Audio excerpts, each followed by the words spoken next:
Hey, what's up? It's Todd Smith and I'm back with another video. In this video, I want to talk about the Juno-X and why did I choose to purchase the Juno-X rather than the System-8. Many people have asked, should I get the System-8? Should I get the Juno?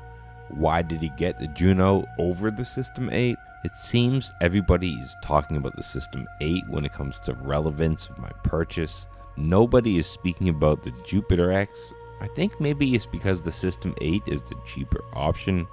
And I wanted to talk about that topic, give you my opinion, give you the ideas that ran through my head when I was making my purchase.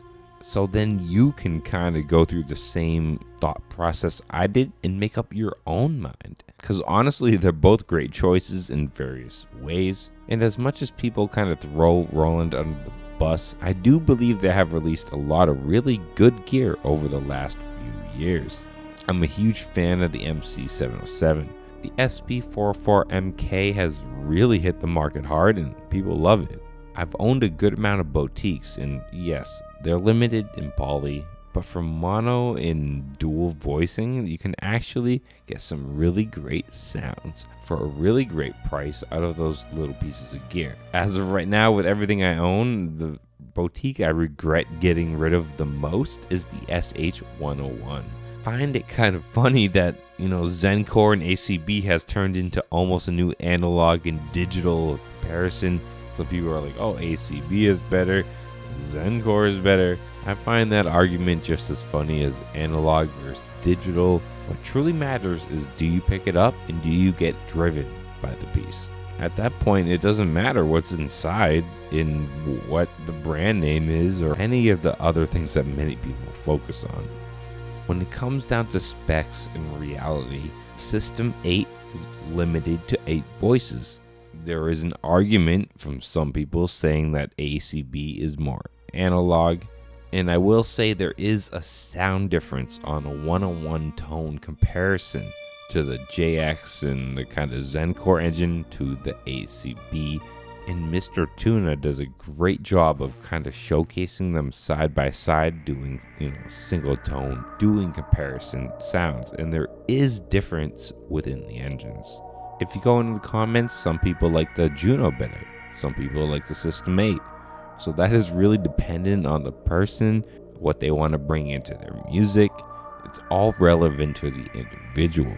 But even if you like the System-8 more, even if you listen to those individual tones that they can do the same better, it can't do as much as the Juno can. The Juno has 256 voices. It can stack 4 layers of sounds. You can do really thick sounds, really thick chords, and it takes a lot to push the limit of that machine in terms of poly count. But the thing that the Juno-X is limited in terms of is control of live parameters. So that's another thing to consider. If you want a lot of live parameters, given to you at once, just a lot of control, and you don't really care much beyond 8 voices, the System-8 really looks relevant to your choice.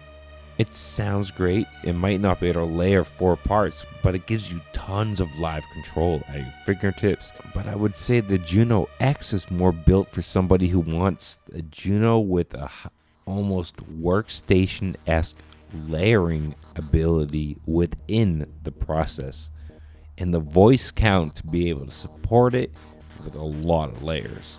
It's not so much a workstation that it feels like you're just lost in the workflow and there's no instantaneous creation like you get with the Juno. They did a great job of kind of bringing in the layer aspect of workstations, but not making it so complicated that you lose the Juno aspect that they put on the front panel.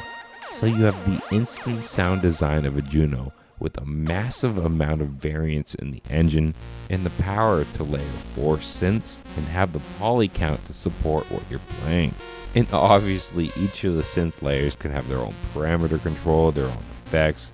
There's a master effects, and you can really go in there and just do a lot of stuff.